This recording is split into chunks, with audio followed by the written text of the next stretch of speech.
નમસ્તે વિદ્યાર્થી મિત્રો. ધોરણ 5 વિષય પર્યાવરણ, lesson number 8 science of kitchen. Is it true? શું આ સાચું છે? Excess of taste and aroma in the food is harmful for our health. કોઈ પણ સ્વાદ હોય કે રસનો ખોરાકમાં વધારે પડતો ઉપયોગ કરીએ તો તે આપણા આરોગ્ય માટે હાનિકારક છે. Due to this there is rapid increase in the patients of heart attack and diabetes.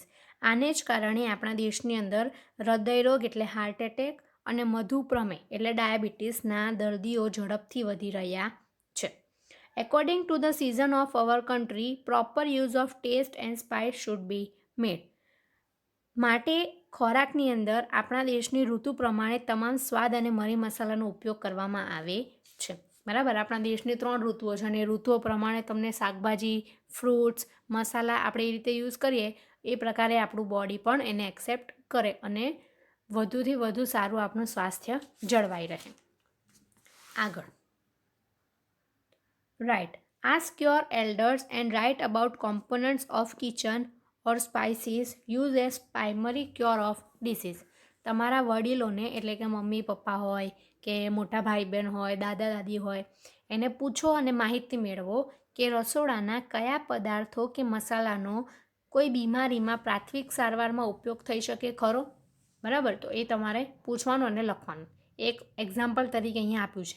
Disease which component of kitchen is used. પહેલું છે બીમારી અને બાજુના ખાનામાં શું છે કે રસોડાના કયા પદાર્થનો તમે આમાં ઉપયોગ કરો છો અથવા કઈ રીતે ઉપયોગ કરો છો. સ્નીઝિંગ અને કોલ્ડ, ઉધરસ અને શરદી. Add turmeric and dry powder of ginger in hot milk and drink. Gargle with salty water. 2 વસ્તુ છે. પહેલી, હળદર અને સૂંઠવાળું ગરમ દૂધ પીવું અને બીજું મીઠું નાખેલા પાણીના કોગળા કરવા. બરાબર, આ એક એક્ઝામ્પલ તરીકે આપ્યું છે. આવી રીતે તમારે બીજા ડિસીઝ શોધવાના, રોગ, અને એની સામે આપણે આપણા રસોડામાંથી કયા એનો મસાલાનો કે પદાર્થનો ઉપયોગ કરીએ છીએ તે લખવાનું છે. એના પછી થિંક એન્ડ સે, વિચારો અને કહો. Which spices from kitchen are use to cure disease. રસોડાના કયા મસાલાથી રોગ મટે છે અથવા કયા એવા મસાલા છે કે પદાર્થ છે જેના દ્વારા આપણે રોગને મટાડી શકીએ. બરાબર, તો એ લખવાના છે. Based on these we can know about acid, base and salts. આને આધારે આપણે એસિડ, બેઝ અને ક્ષાર વિશે જાણકારી મેળવી શકીએ. We will learn about them in details in higher standard.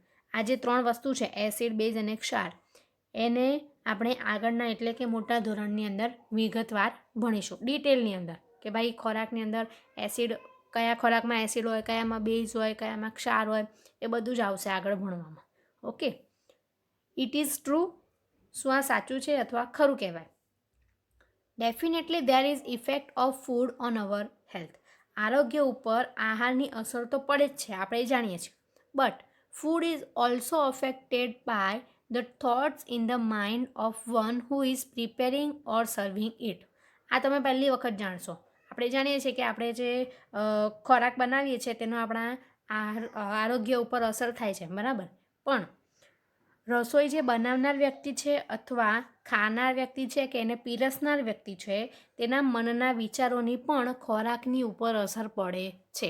આ એક વૈજ્ઞાનિક રીતે પ્રૂફ થયેલું સેન્ટેન્સ છે.